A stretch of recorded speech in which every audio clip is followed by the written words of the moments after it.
Bismillahirrahmanirrahim. Assalamualaikum warahmatullahi wabarakatuh. Puji syukur kepada Allah Subhanahu wa Ta'ala sehingga kita masih diberi nikmat kesehatan sampai saat ini.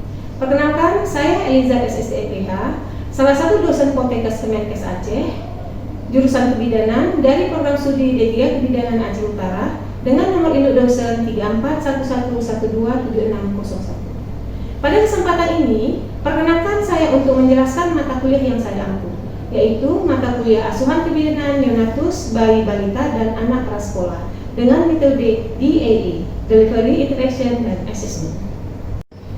Saya akan mulai dengan deskripsi dan informasi umum tentang mata kuliah yang saya ampu, yaitu mata kuliah asuhan kebidanan neonatus, bayi, balita, dan anak prasekolah. Pada mata kuliah ini diperuntukkan bagi mahasiswa semester 3 Program Studi D3 Kebidanan Aceh Utara, jurusan kebidanan Poltekkes Kemenkes Aceh. Mata kuliah ini memiliki bobot 5 SKS dengan rincian 2 SKS teori dan 3 SKS praktikum selama 1 semester ke depan. Ini bertujuan untuk memberikan kemampuan pada mahasiswa tentang asuhan kebidanan pada neonatus 24 jam setelah lahir sampai dengan 24 bulan pada bayi dan balita serta anak prasekolah yang didapat. Adapun capaian pembelajaran pada mata kuliah ini adalah mahasiswa mampu menjelaskan tentang konsep dasar neonatus, bayi, balita, dan anak prasekolah, mampu menjelaskan konsep adaptasi fisiologis dan penilaian dasar pada bayi baru lahir, mampu menjelaskan konsep pencegahan infeksi, mampu menjelaskan konsep pertumbuhan dan perkembangan pada neonatus, bayi, balita, dan anak prasekolah, mampu melaksanakan pengukuran dan perkembangan serta pertumbuhan pada neonatus, bayi, balita, dan anak prasekolah, mampu melaksanakan asuhan neonatus pada bayi, balita, dan anak prasekolah pada penyakit-penyakit yang sering terjadi dan menjelaskan asuhan pada neonatus dengan jejas persalinan, serta mampu menjelaskan tentang sistem rujukan dan pendokumentasian pada asuhan kebidanan.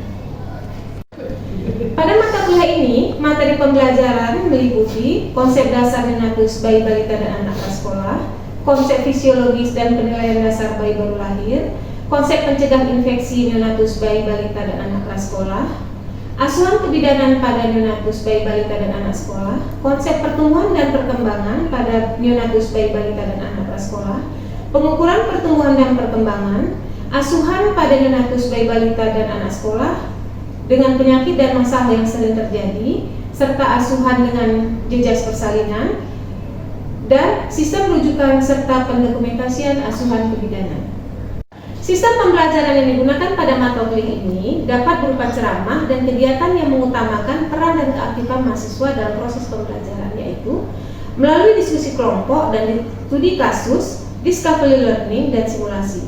Kegiatan pembelajaran dimulai dengan kontrak perkuliahan, di mana saya akan menyampaikan tentang proses perkuliahan yang akan dilakukan, termasuk evaluasi penilaian belajar. Metode pembelajaran yang dilakukan dapat berupa kuliah, responsi, tutorial, seminar, penugasan secara mandiri, praktikum, dan praktik kerja lapangan.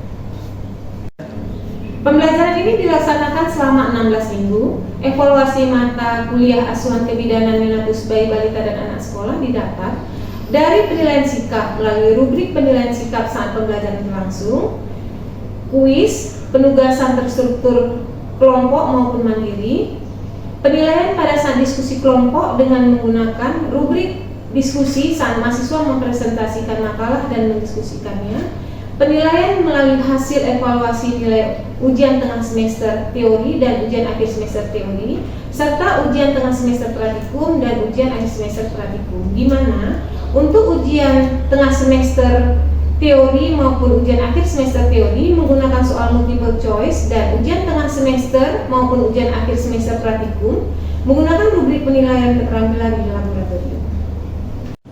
Penilaian setiap bentuk evaluasi pembelajaran terhadap mahasiswa saya sampaikan di awal kontrak perkuliahan, di mana pembobotannya meliputi penilaian sikap bobotnya 10%, penugasan atau kuis atau diskusi kelompok atau mandiri 25%, ujian tengah semester 25%, ujian akhir semester 40%, sehingga total akhir evaluasi pembelajaran sebesar 100%. Demikian informasi yang dapat saya sampaikan mengenai mata kuliah yang saya asuh, yaitu mata kuliah asuhan kebidanan neonatus, bayi, balita, dan anak prasekolah untuk mahasiswa program studi D3 Kebidanan Aceh Utara, jurusan kebidanan Poltekkes Kemenkes Aceh. Selanjutnya, saya akan menampilkan video pembelajaran pada mata kuliah tersebut pada salah satu pertemuan mengajar. Demikian, terima kasih. Assalamualaikum warahmatullahi wabarakatuh. Waalaikumsalam warahmatullahi wabarakatuh.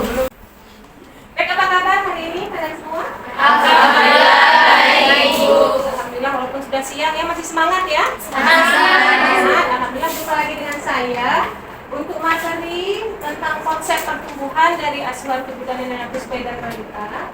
Di mana tujuan pembelajaran hari ini, kita berharap setelah kegiatan hari ini kalian mampu mengidentifikasi tujuan dari kita melakukan pengukuran pertumbuhan dan bagaimana proses dari pertumbuhan itu sendiri dan serta konsep pertumbuhan.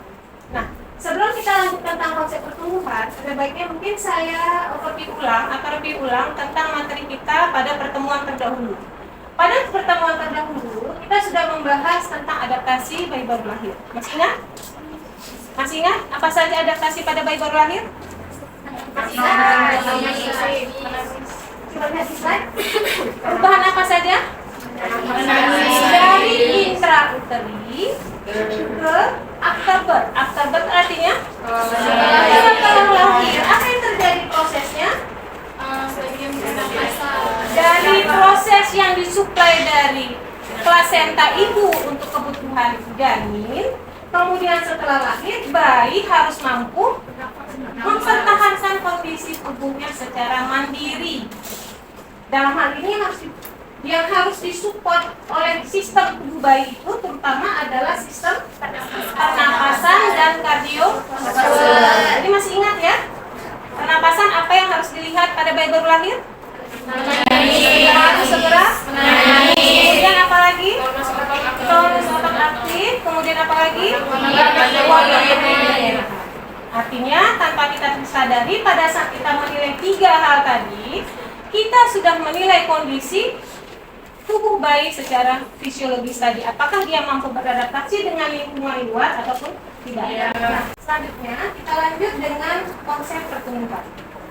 Nah, pada konsep pertumbuhan ada beberapa hal yang akan kita sampaikan hari ini. Dimulai dengan prinsip pertumbuhan itu sendiri. Kemudian, apa saja sih faktor yang mempengaruhi pertumbuhan? Pernah dengar ya kata-kata tumbuh tadi ya? Kemudian, apa saja indikator pemantauan pertumbuhan? Ini bagaimana nih kita memantau seseorang itu dikatakan dia mengalami pertumbuhan dan bagaimana kita melakukan penilaian pertumbuhan. Nah, tetapi perlu saya sampaikan bahwa sebenarnya pertumbuhan dan perkembangan itu selalu berjalan beriringan. Dia tidak bisa dipisahkan. Tapi karena konsep pertumbuhan dan konsep perkembangan itu ada hal-hal besar yang harus kita sampaikan ke kalian, maka ini saya pisah. Hari ini kita khusus membahas tentang konsep pertumbuhan saja. Nanti pertemuan berikutnya kita akan membahas baru konsep perkembangan. Sekarang dikatakan seseorang tumbuh. Kata pertumbuhan berasal dari kata tumbuh. Dulu nih segini nih kecil, kemudian menjadi besar. Itu tumbuh apa bagaimana ya? Tumbuh. Kalian dulu bayi tingginya atau panjangnya itu 45 cm atau 50 cm. Sekarang sudah menjadi 160. Itu tumbuh atau bagaimana ya? Tumbuh. Yang tumbuh itu apanya? Volumenya. Apanya yang mengakibatkan volume bertambah besar? Apanya? Apanya? Sel-selnya bertambah banyak. Sel-sel tubuh kita yang bertambah banyak.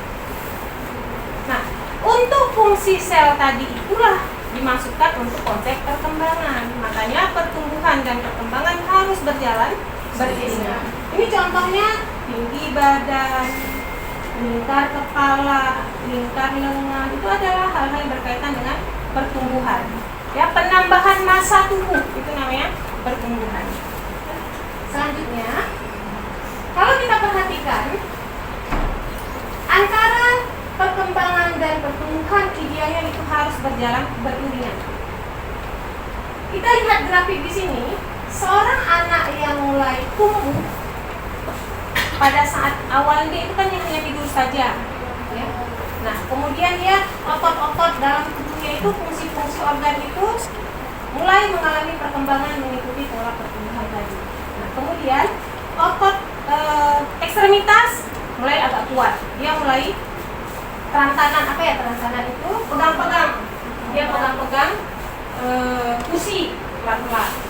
Kemudian setelah pegang kursi pelan-pelan, dia nanti mulai, kalau sudah kuat dia mulai agak merangkak. Kemudian baru mulai di tarik dan seterusnya. Nah, semua itu berkaitan antara pertumbuhan dan perkembangan sampai akhirnya kita bisa jalan sendiri dan berlari seperti kita saat ini. Nah kemudian, prinsip pertumbuhan, lihat itu fetal. Bayangkan gimana kita dalam rahim seperti itu. Seperti apa dalam rahim dengan kepala besar. Dan sampai akhirnya kita menjadi struktur orang dewasa. Kebetulan ini contohnya laki-laki, jangan dilihat. Yang dilihat inilah contoh bentuk pertumbuhan proporsi dari orang dewasa dari mulai di dalam kandungan sampai usia 25 tahun. Mengalami perubahan ya? Mengalami perubahan dari kepalanya luar biasa sampai akhirnya kepala itu menjadi proporsional dengan bentuk tubuh ya. Kemudian, nah ini ciri-ciri pertumbuhan. Perubahan ukuran. Jadi perubahan ukuran ya, kepala yang paling besar waktu pada saat lahir akhirnya menyesuaikan dengan bentuk tubuh. Kemudian apa lagi? Proporsi. Proporsi itu apa? Proporsi apa? Ukuran badan dibandingkan dengan organ yang lain. Contoh kepala, ukuran kepala dengan lengan. Ya, ukuran kepala dengan ekstremitas, itu namanya proporsi. Hilangnya ciri-ciri lama, muncul ciri-ciri baru. Kalau bayi itu ciri-ciri lamanya apa ya? Menangis, itu masuk ke konsep perkembangan. Ini yang pertumbuhan. Dulu tidak punya gigi. Iya kan? Beda waktu giginya tanggal. Itu kan beda. Dulu kita punya gigi, lahir. Enggak. Sekarang punya gigi? Punya. Dulu hidung kita lahir langsung mancung? Enggak. Sekarang? PTC. Oh sama juga. Jadi ini beberapa hal yang berkaitan dengan ciri-ciri pertumbuhan. Selanjutnya ini adalah pertumbuhan otak dewasa sampai 5 minggu pertama. Kita perhatikan di sini. Ternyata penambahan otak itu sampai 24 bulan. Makanya kita sering mendengar kata-kata golden age. Kapan nih pertumbuhan otak yang paling maksimal? Kapan rangsangan otak diberikan berstimulasi untuk rangsangan otak sehingga anak ini menjadi cerdas secara emosi dan secara intelektual. Ya, ini tentang penambahan pertumbuhan otak. Selanjutnya faktor yang mempengaruhi. Menurut kalian sebenarnya kita tumbuh itu faktor apa aja yang mempengaruhi? Apa? Apa aja? Kira-kira? Gizi. Gizi itu termasuk faktor apa? Lingkungan. Kemudian apa lagi? Tadi genetik. Gimana faktor genetik tadi mempengaruhi pertumbuhan kita? Kalau misalnya yang sebelumnya ayahnya tinggi besar, terus pas si anaknya itu turun tinggi besar. Ada kemungkinan faktor genetik tadi. Ada seseorang itu yang mengkonsumsi nasi banyak tuh ya karbohidrat, tapi nggak gemuk-gemuk. Ada anak orang yang konsumsi cuma 2 centong, badannya langsung besar. Ada kan? Ada. Ada. Itu faktor genetik. Selain faktor lingkungan apa lagi nih yang mempengaruhi pertumbuhan? Cariin gizi, apa lagi? Selain gizi. Apa lagi? Stimulasi. Apa itu stimulasi contohnya? Olahraga, benar sekali. Stimulasi. Olahraga itu salah satu faktor yang merangsang proses pertumbuhan dari tulang-tulang kita. Yang kelihatan tumbuh di tubuh kita ini kelihatan nyata itu apa ya? Yang kelihatan nyata? Tulang. Yang mengakibatkan ini Tarin itu sedang tumbuh atau Nadia sedang tumbuh. Taunya dari mana? Tulangnya bertambah tinggi kan? Benar ya? Seperti itu. Pertumbuhan tulang tadi yang menunjukkan kita mengalami pertumbuhan. Walaupun ada organ-organ tertentu yang dalam tubuh kita itu pada saat janin pertumbuhan seperti apa seperti otak tadi dan lengkap pada usia tertentu. Ya. Sampai di sini ada yang ditanyakan? Ada? Ada yang ditanyakan? Belum? Baik. Mungkin karena sudah siang ya? Iya. Karena sudah siang. Baik.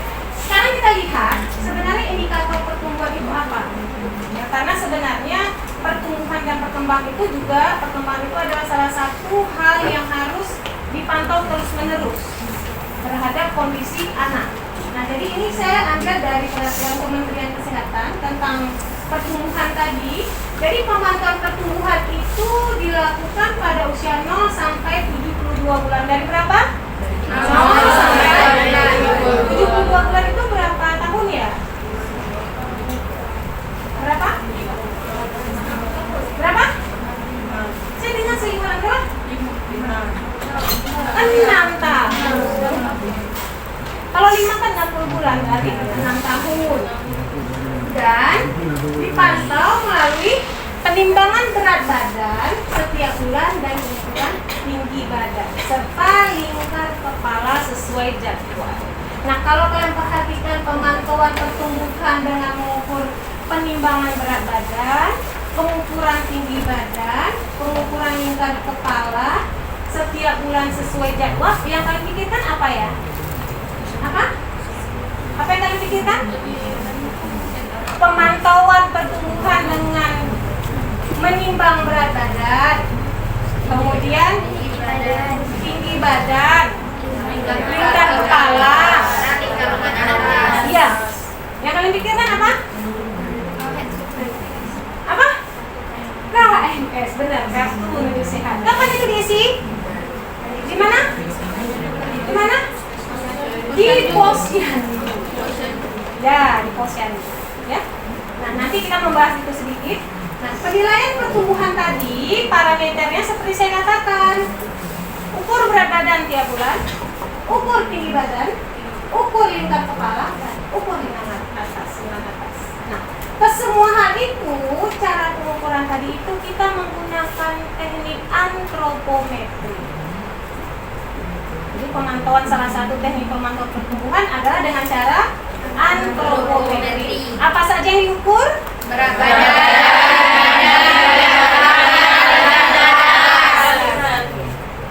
Walaupun siang masih semangat, ya.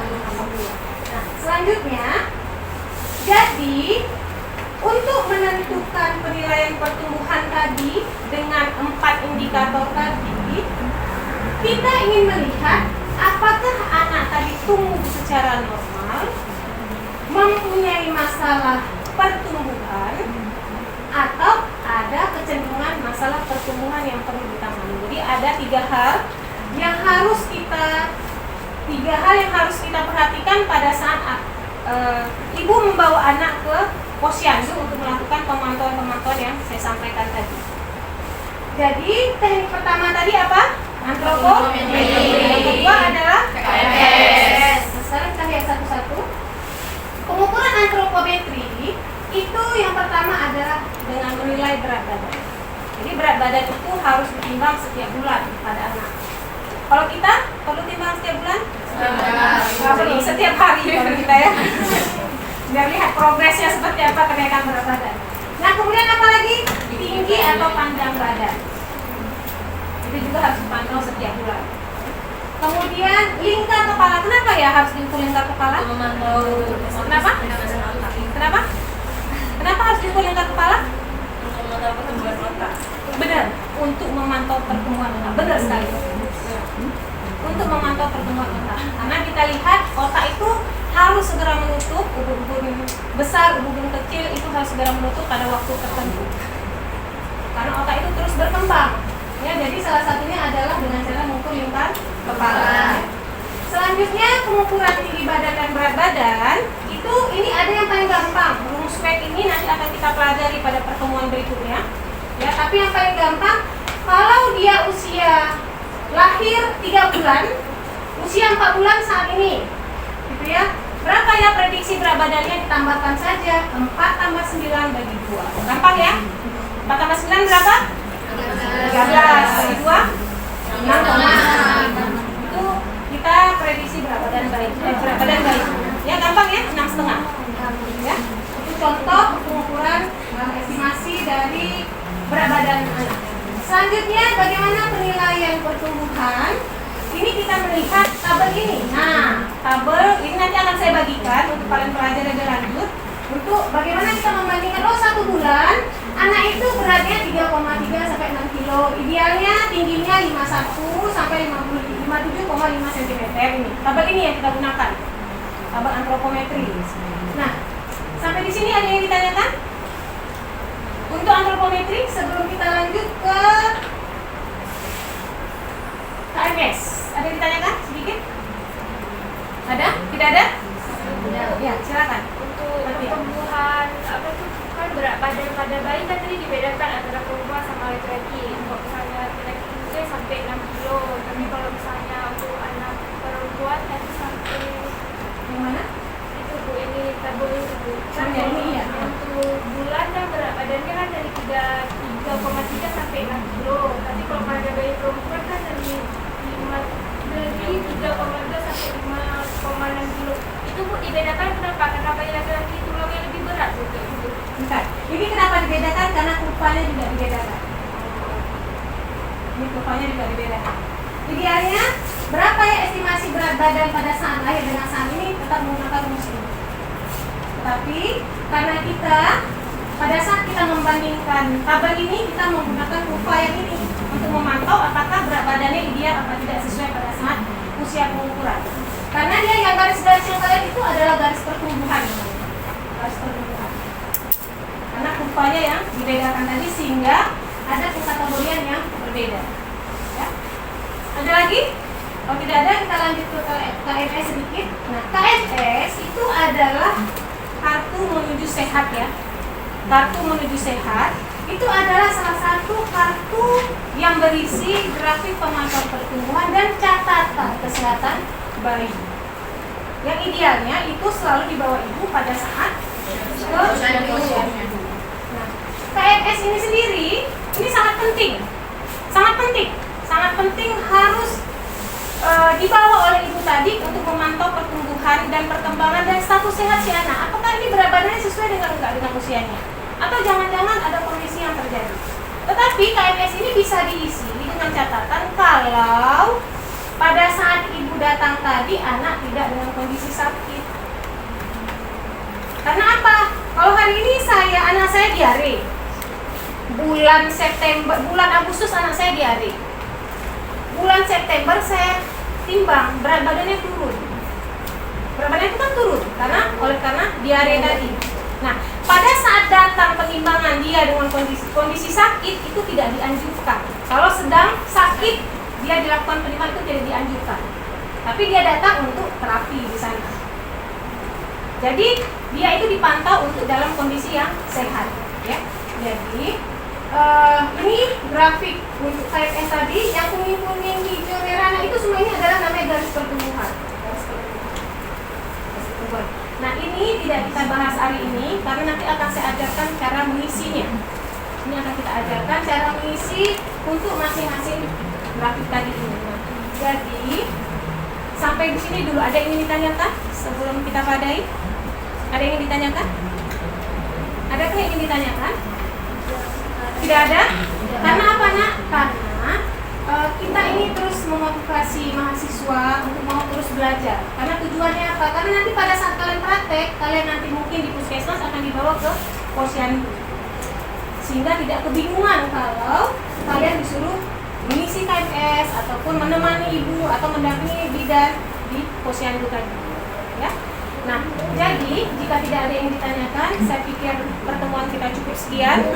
Alhamdulillah kita ucapkan. Tetapi ada tugas yang harus kalian lakukan di rumah. Yang pertama, tugas baca tentang pengisian KMS. Yang kedua ini tugas individu dan dikumpulkan pada pertemuan berikutnya tentang prediksi berat badan anak pada saat lahir dan pada saat penimbangan tanggal 12 September 2023. Sudah? Tidak ada yang ditanyakan? Tidak ada yang ditanyakan. Saya pikir cukup demikian. Terima kasih atas perhatian. Mudah-mudahan yang saya sampaikan sangat bermanfaat ya untuk kalian semua dan untuk saya sendiri. Saya akhiri dengan wassalamualaikum warahmatullahi wabarakatuh. Waalaikumsalam warahmatullahi wabarakatuh.